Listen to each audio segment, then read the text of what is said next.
It's a great place to watch basketball. Now we know this will be the home, of course, for the Panthers basketball, the men's and women's teams, the volleyball and wrestling. What other functions do you hope to use for the McCloud Center? Well, there's concerts that, of course, that we'll hold here. The one thing about this facility is it's an athletic facility, but you hit it right on the head, Mark. There's going to be a number of other things that this facility can do for the community and the university here. We hope to be able to attract some concerts, and I know some of those are in the works as we speak. It's just going to be one of those places that really will draw people here. It's a great size of a venue for some of the concerts in the market that's out there for those concerts. So we plan to have a number of opportunities to showcase this facility. Now, Steve, for people that haven't been here at the McCloud Center, I mean, what unique offerings does the McCloud Center have that gives it its own personality? Well, I think I think when people ask what the McCloud Center was going to look like, 6, 8, 10 months ago, I always kind of compared it to Carver Hawkeye Arena. And the reason you do that is when you walk into Carver, you're kind of on the main concourse, and all the seating is below where you come into the facility. The neat thing about this is we've got 21 rows where Carver Hawkeye's got 42. Our fans are virtually, somebody that's sitting right behind you now, Mark, could reach over and grab your mic if they wanted to. And our students, when you look, like I said, when you look down here in the south end, they're right on the court. This place really brings our fans on top of the action.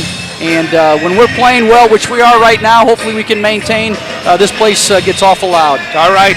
Well, Steve, it's been a kind of a fun sports season here, and we're still only about halfway through for the men's and women's basketball teams and the wrestling squad, as well as the swimming. And so things going pretty well for UNI athletics after a great fall sports season. Well, you're exactly right, Mark. Our volleyball team kicked it off with a great showing. Our football team, of course, they had a great year. They didn't quite repeat what they did last year, but they finished 7-4. And Rick Hartzell, the athletic director, always says that if you're able to start volleyball and football off on the right foot, it just kind of opens the doors for our winter season sports and wrestling and men's and women's basketball. And, of course, swimming's going on. Chris Buckman will kick off his season here. In fact, he kicked it off, I believe, last week up in Minnesota, and he had some kids in Iowa, in Ames today, competing at Iowa State. So our baseball teams and our softball teams are starting to work out in the Unidome, and their season's just around the corner. So it's been, we've had a great year so far. Let's just hope we can maintain this winter season and continue some of the success our men's and women's teams have shown. All right, Steve, before we let you go, anything new on the horizon to talk about as far as for UNI athletics? Well, appreciate that, Mark. Yeah, actually on January 29th, the athletic department will kick off the Panther Scholarship Club Fund Drive. It's our annual drive to raise scholarship dollars for our student athletes. Last year we had a record year in the amount of money that we raised, and we're hoping to top that mark this year. But on January 29th, we'll kick that off, and it'll run for about a 4 to 6 week period. And that's when we go out and ask the folks in the Cedar Valley, across the state, and really across the nation to help us raise money for our athletic programs. And if anybody wants to get involved, any way they can contact you or the university? Yep, they could contact me, Kelly Destafel or Megan Witt. Best thing is just to log on to our website, unipanthers.com, and all the information's on there on how to get a hold of us.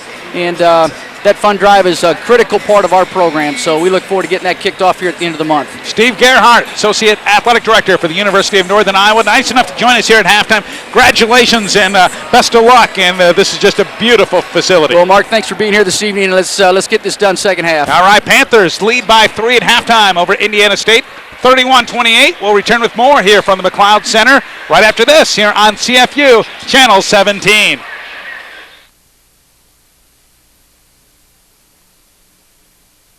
They say beauty is in the eye of the beholder. Let's just say that B&D Ceramic Tile has the beauty part down. Commercial or residential, new or remodel, they have the craftsmanship to turn any room into something you've always dreamed of. Quality and pricing makes B&D Ceramic Tile the Cedar Valley's one-stop shop for all your flooring needs, including carpeting and much more.